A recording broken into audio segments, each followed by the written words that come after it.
Welcome back to Open Line as we're winding down here on this Monday night. We're with veterinarian Dr. Logan Kopp. I want to kind of end where we started, which was the holidays. If you're like me, you've got your furry loved one sitting right next to you at the table waiting for a scrap to fall. But you know, people talk about pet obesity and they kind of chuckle a little bit, but it's a real thing, right? It's a very real and very significant thing. And so we see a significant amount of that in all the species that I see. It's mostly associated just with overfeeding. A lot of the pet food bags, they'll tell you on there, feed this much food. A lot of those overestimate how active most dogs and cats are. Most of our dogs and cats are inside most of the day, kind of chilling on the couch. They don't get the exercise that they really need.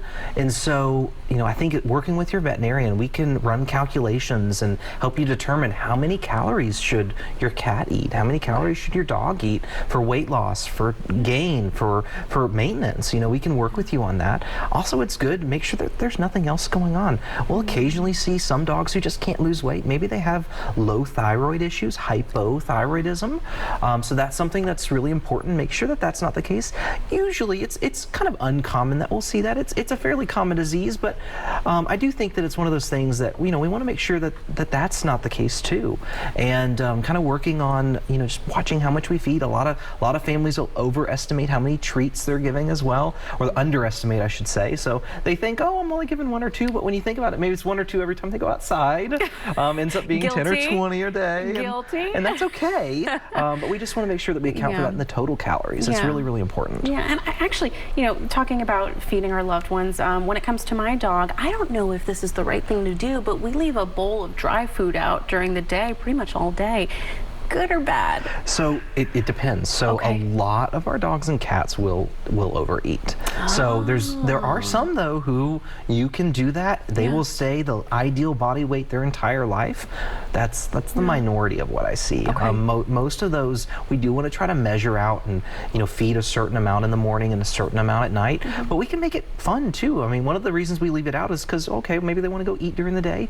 Look into toys. There's all sorts of puzzle feeders that can make it a little bit more fun for your baby to eat. There's little toys you can put food in, depending on how energetic and active your dog is. Get them a puzzle. They can learn how to.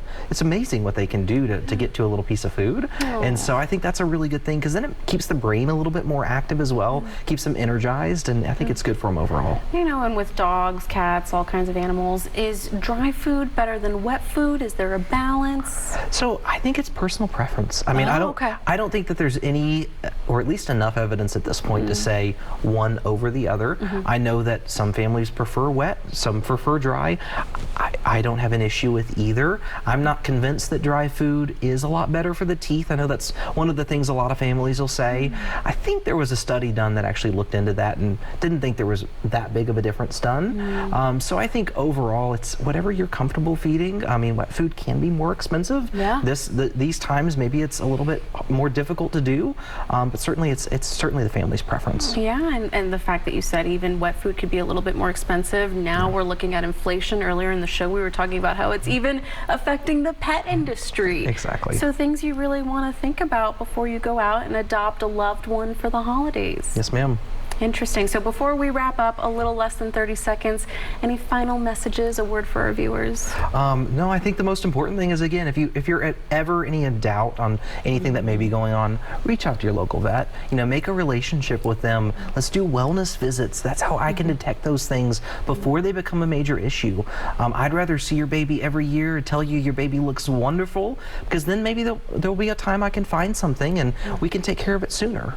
All right. Well, I think that's going to wrap it up for us. Thank you so much. Thank you so much. Speaking with a fellow animal lover. I said it before the show began, but I think animal lovers have a special place in heaven. So lovely speaking with you. This was Dr. Logan Kopp here on Open Line this Monday night. We sure appreciate you joining us, and we wish you all a great rest of your night and a great rest of your week.